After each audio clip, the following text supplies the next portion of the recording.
All right, welcome back. This is going to be part 110 of my presentation on the flood of Noah's Ark.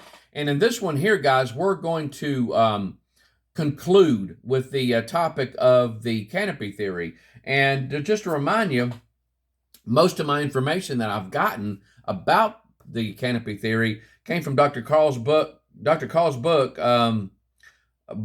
Ball's book, Panorama of Creation. Panorama of Creation.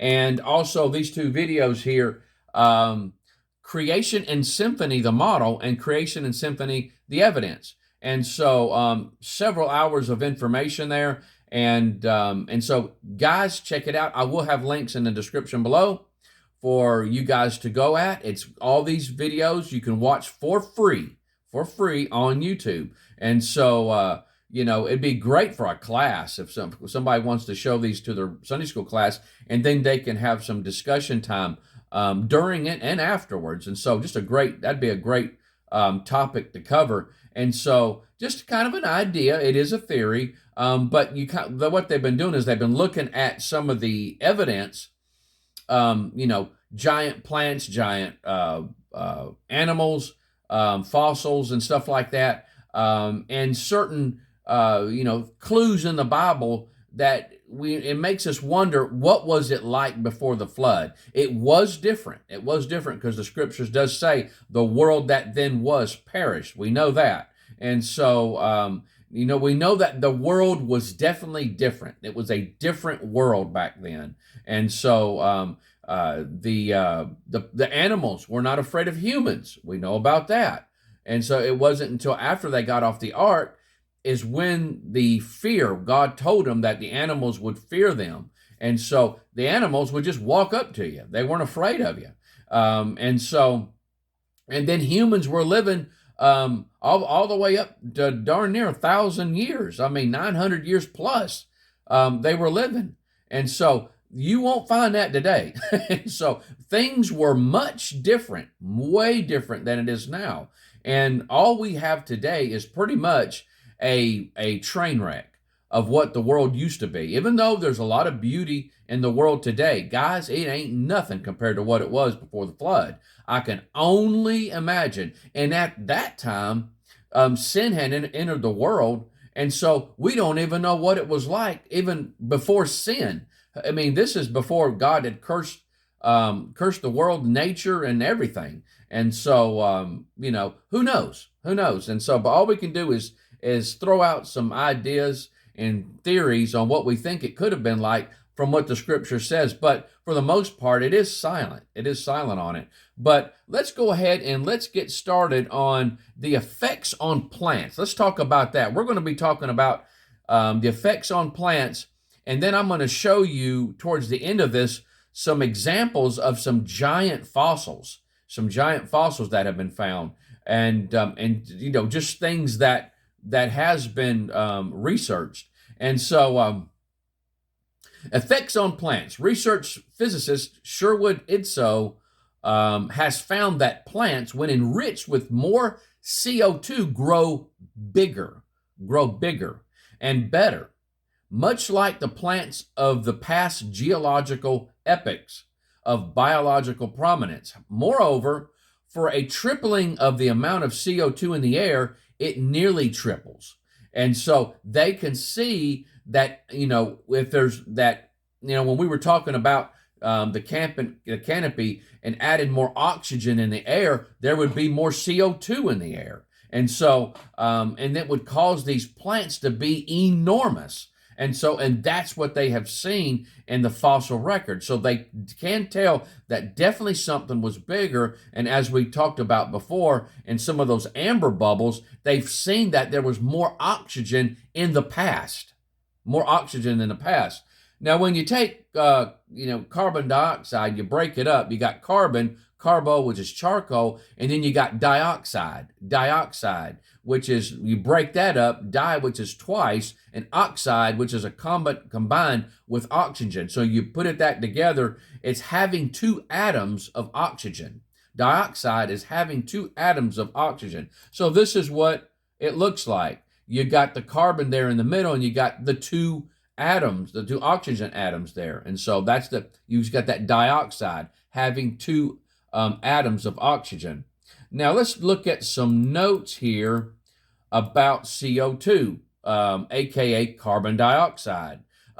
It's a molecule which consists of one atom of carbon joined by two atoms of oxygen, like I just shown there. It is produced by combustion of materials containing carbon, coal, wood, and oil, decomposition of carbonates under the influence of heats or acids, volcanoes, hot springs, and geysers, breathing of humans and animals. That is called cellular respiration. Cellular respiration. Now, you've got this dry ice here.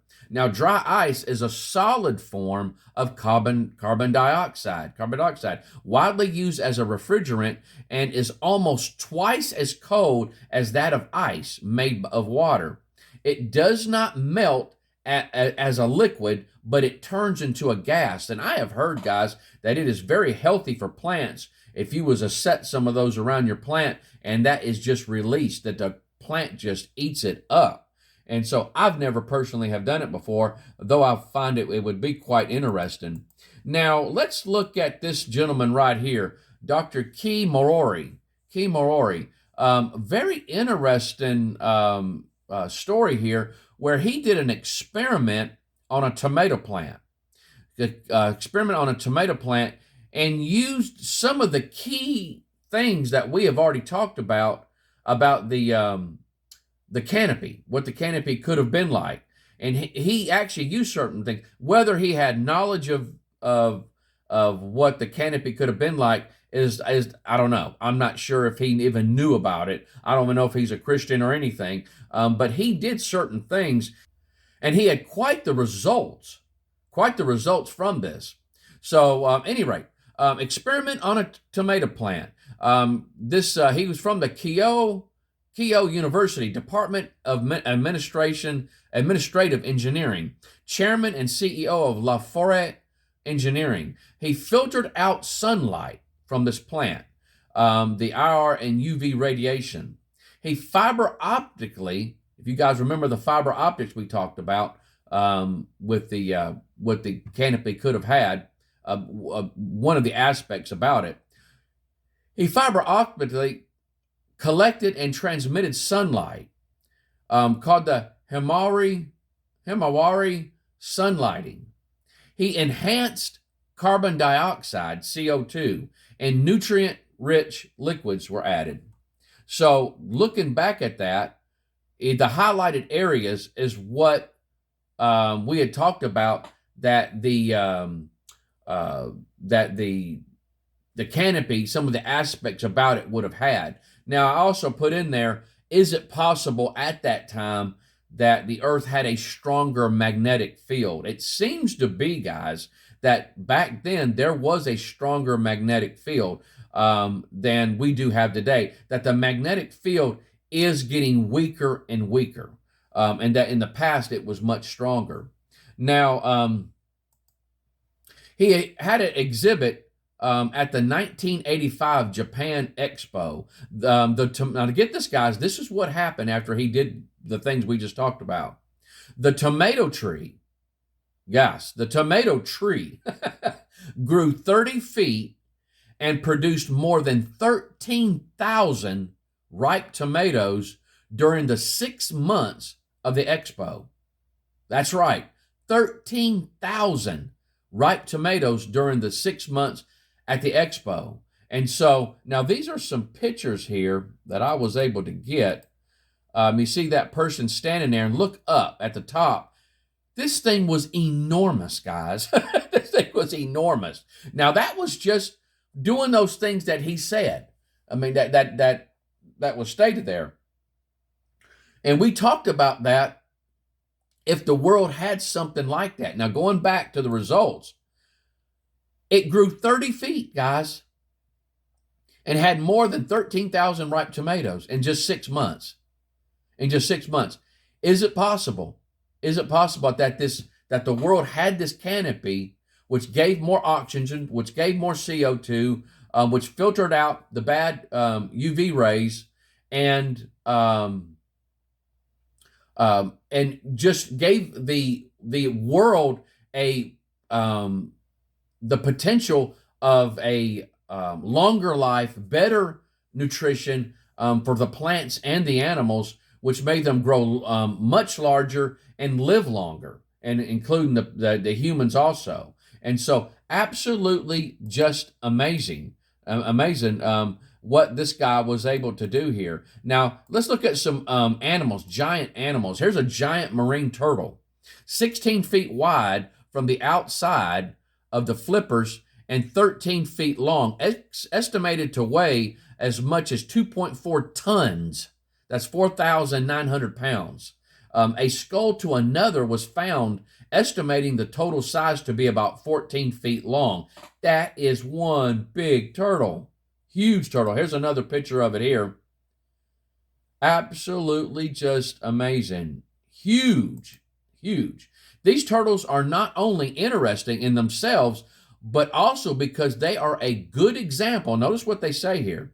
A good example of how environmental changes produce changes in animals' bodies. Get that? A good example of how environmental changes produce changes in animals' bodies. And I actually have that book there, Prehistoric Sea Monsters. That's where I got this at. I believe I got this from some thrift store. It probably was a Mount Airy trip that my wife and I took.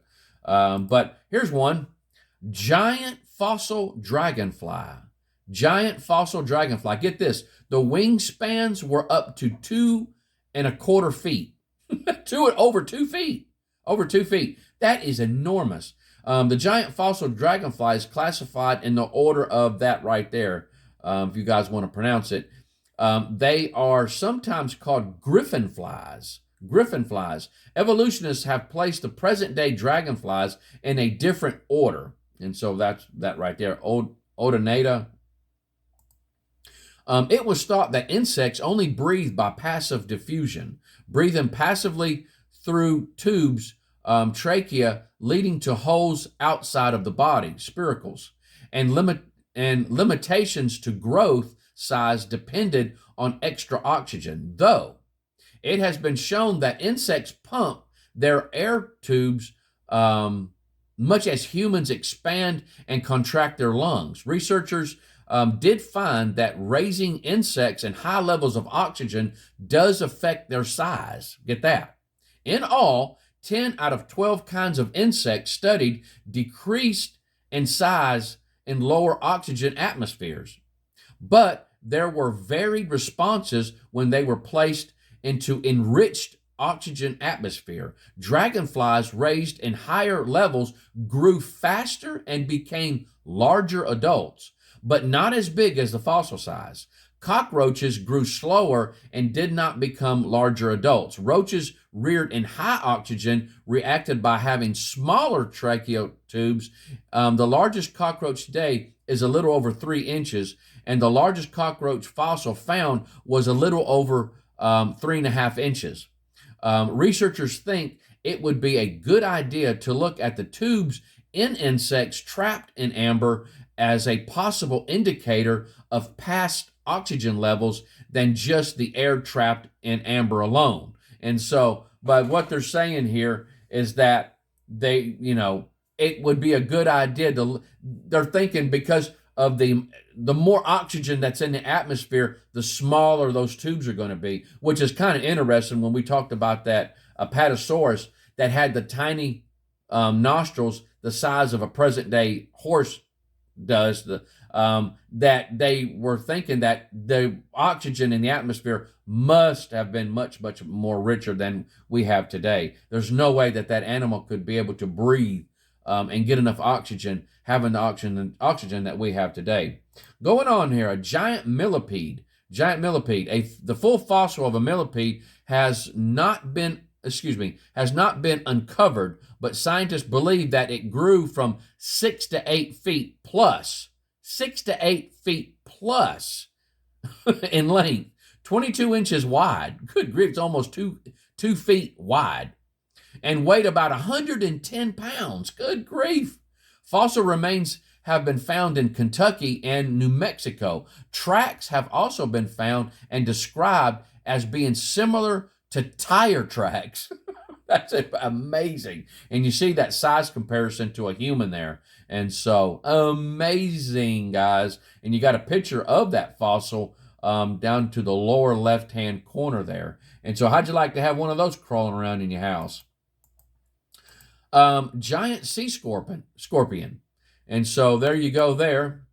8+ feet. 8+ feet.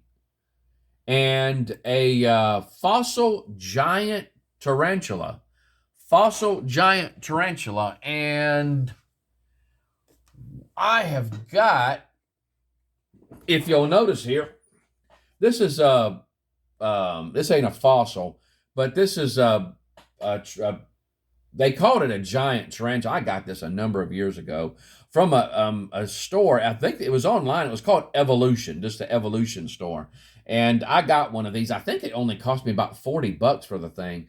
Now, if you was to try to get something like this, it's several hundred pounds, and it's not several hundred pounds, $700, excuse me. But you can kind of see, it's kind of hard to see it when you got the background here, but see it on my face? How'd you like to have something like that crawling on your face in the middle of the night? And so, but that's this one here. And that's a big, big spider. Absolutely just incredible. This tarantula here is a biggie. Is a biggie. And you notice that person's hand. Notice that person's hand compared to that tarantula, guys. That is amazing. That is absolutely just an enormous, enormous spider. And so, but it shows that something was different.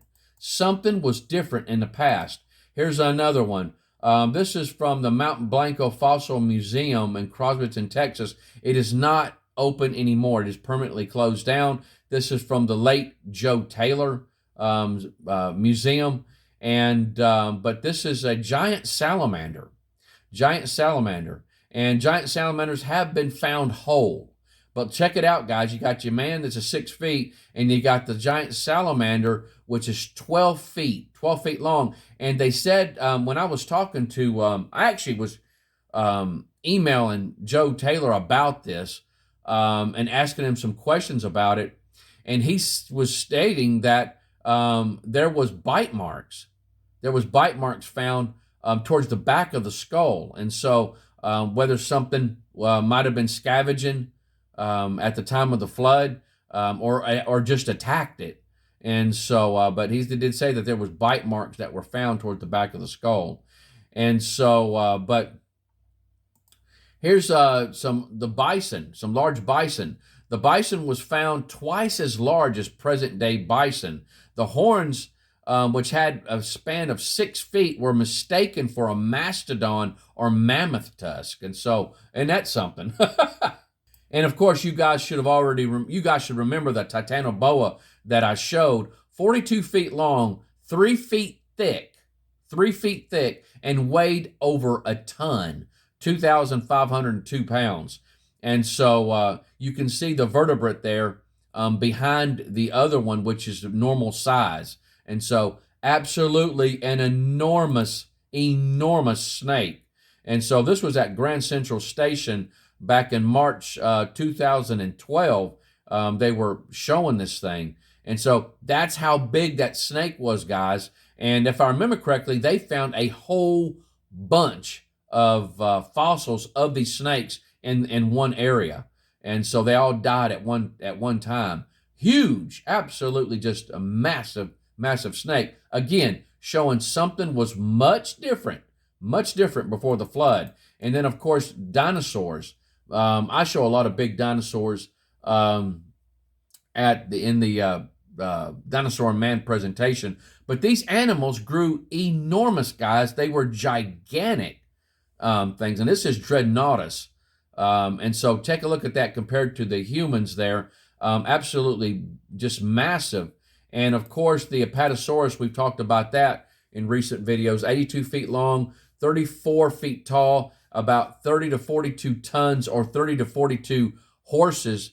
And this animal here had the same nostrils the size of the nostrils were the same as a present-day horse, showing that something was different. Now, today, there have been reports of dinosaur-like animals in the Congo swamps in Africa. But they're much smaller, guys. They're much smaller. They're not near the size that they would have been. And so just like those giant snakes, the giant boa constrictors, the boa constrictors do not get as large as what they have found in the fossils. And so showing that, again, the atmosphere was different. Well, the apatosaur that has been witnessed and described is much smaller. It's not a gigantic animal, so that gives those reports some more. It gives credibility to the person on the reports, because they're not saying it's 80 feet tall, and no, it's saying it's small because that pygmy there is only about 4 feet tall, and so it was described as being as big as an elephant, or at least as big as a hippopotamus. Hippopotamus is normally what they say, but at any rate, they call it Mokele Mbembe, and then others give it different names depending on the languages and stuff. And so, but right around in Africa, in some of those jungles out there, they have reported these animals still alive. Also, a stegosaur. It's called a roof lizard, 30 feet long. It's got 2 rows of plates, spikes on its tail, and it's an herbivore. Now, what is really interesting is that, this is a little side note here, is that those plates there, they have found different shapes of the plates, and they believe that distinguishes the male from the female, and they think these plates were used to control body temperature, to help control body temperature. So they would collect the warmth in the sun. And so this is what a stegosaur, as far as the size of it compared to human. And so now in Africa, same thing. The reports that have been given is stegosaur-like animals have been reported, but they're much smaller. And so that name right there is Bilu, I guess it's the way it's pronounced. But it means the animal with planks growing out of its back. Now, that's a very interesting description. The animal with planks growing out of its back. Descriptions on the size was not given due mostly to just seeing the back come out of the water. On some of the African cave drawings, depictions of elephant-like animals with stegosaur-like back have been found in several locations. So what they did is they drew what was described to them. But you can clearly tell this is a much smaller animal than what they find in the fossil record. And so now other fossils that have been found, this giant stromatolites, stromatolite fossils in the Grand Canyon were buried in place, not ripped up and scattered around like fossils formed during the flood. And now these are built by algae. They're built by algae in warm, salty coastal waters. Slimy mats grow on the seafloor sediments. As they grow, the tides wash in more sediment grains onto the mats, partly burying them. The algae then secrete chemicals that bind these sediment grains together. So while the algae are multiplying new cells on the surface, some cells get buried with the sediment grains below. They're effectively fossilized as the mat grows. As this process continues, the mounds build. They come in a variety of shapes and sizes, from mushroom-shaped domes to columns. At the same time, ocean sediments accumulate around them, entombing the stromatolites. Secular scientists say stromatolites are the oldest fossils on Earth and date them around 3 billion years old. 3 billion years old. Though being virtually identical to that of present-day stromatolites, which are rare, they say they're rare, there are some differences. The fossils are much larger and lined up together in a regular pattern, and appears they were part of a reef. And so there you go with that. So also, let's look at something. Now, this is a fossil that I have. You got if you guys remember me going through different types of fossils, you got molds and cast. And commonly in fossil shells, mold fossils is the dissolving away of the skeleton of a fossil animal preserved in rock, leaving a space where the animal used to be. If the space is filled with minerals, it's called a cast fossil or replacement fossil. And so that is what this is right here. It's called a giant reed. I found out this was a giant reed. I actually found this out from a good creationist friend of mine who is also a speaker, Ian Juby. And I've brought him up many times in the past before. When I was showing him this fossil, he said, "Oh my gosh, Donnie, you got a giant reed." And these are what reeds are. If you guys have seen reeds around water and stuff like that, that's what this is. And now this reed here was much bigger.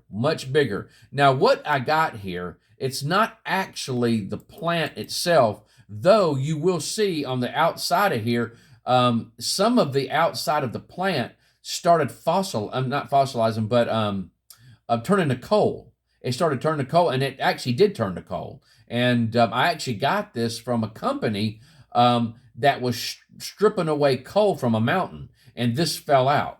And so, but how these things form is what you see right here.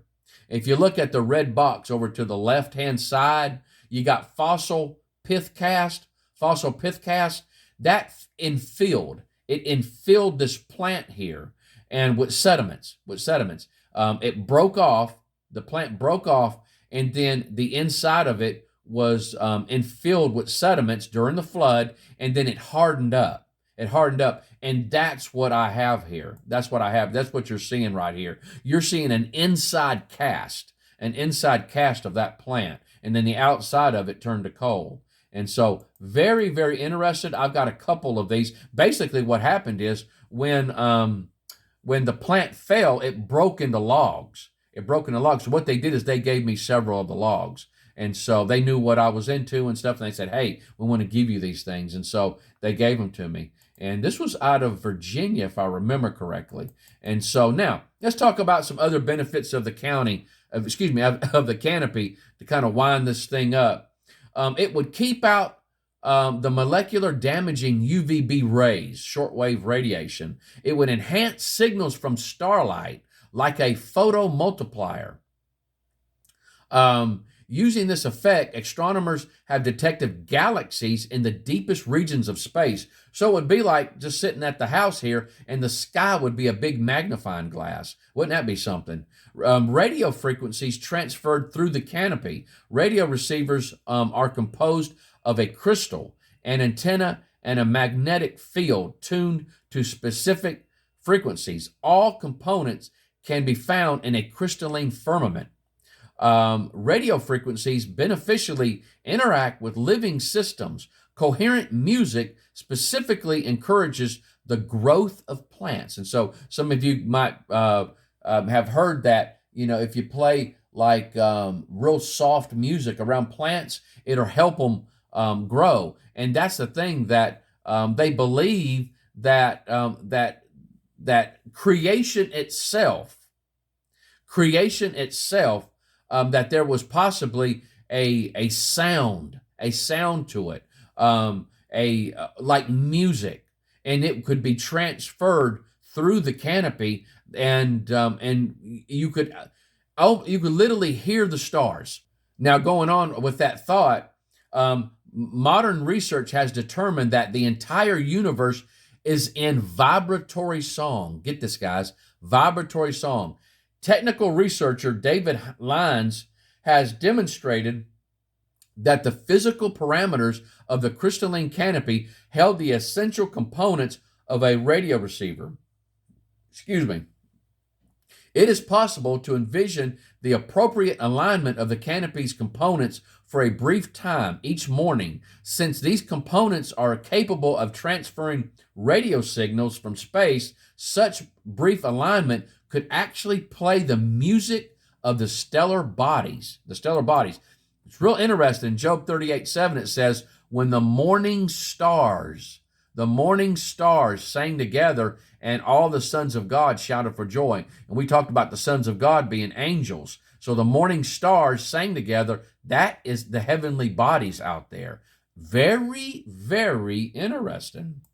Okay, moving on. If you notice the first verse here, sing, O ye heavens. This is Isaiah 44:23. Sing, O ye heavens, for the Lord hath done it. Shout, ye lower parts of the earth. Break forth into singing, ye mountains, O forest, and every tree therein, for the Lord hath redeemed Jacob and glorified himself in Israel. And so, talking about creation, singing and praising. Moving on, Isaiah 55:12. For ye shall go out with joy and be led forth with peace. The mountains and the hills shall break forth before you into singing, and all the trees of the field shall clap their hands. Psalm 69:34. And the heaven and the earth praise him. Let the heaven and the earth praise him. The seas and everything that moveth therein. How about that? Psalm 96:12. Let the field be joyful, and all that is in therein. Then shall all the trees of the wood rejoice, showing creation actually beginning into praising God. Luke 19:37-38. And when he was come nigh, even now at the descent of the Mount of Olives, the whole multitude of disciples began to rejoice and praise God with a loud voice for the almighty works that he had seen, saying, Blessed be the King that cometh in the name of the Lord, peace in heaven and glory in the highest. And some of the Pharisees from among the multitude said unto him, Master, rebuke thy disciples. And he answered and said unto them, I tell you that if these should hold their peace, the stones would immediately cry out. I don't believe that was just a comment made in jest. I believe Jesus is saying that the creation would start to praise him. And so, very interesting, guys, that there may be more to creation than what meets the eye, especially before the sin of man, and before the flood. Now, if you want to learn more, please check out these two videos: Creation and Symphony, the model; Creation Symphony, the evidence. I have links in the description below if you guys want to check them out. Watch them for free. Please check out the hyperbaric biosphere at the Creation Evidence Museum that Dr. Carl Ball is putting together. And so I have not done an update on this to find out where he is on it, but it is a fascinating thing, guys, that could definitely shed some light on what it was like before the flood. Well, we're going to stop right there. This is probably the longest video I've had in my presentation of yet, but I kind of wanted to finish this up so we can move along to the fountains of the great deep, and we're going to talk about that next. And so you guys take care. I love you and hope the Lord blesses you real good. Bye-bye.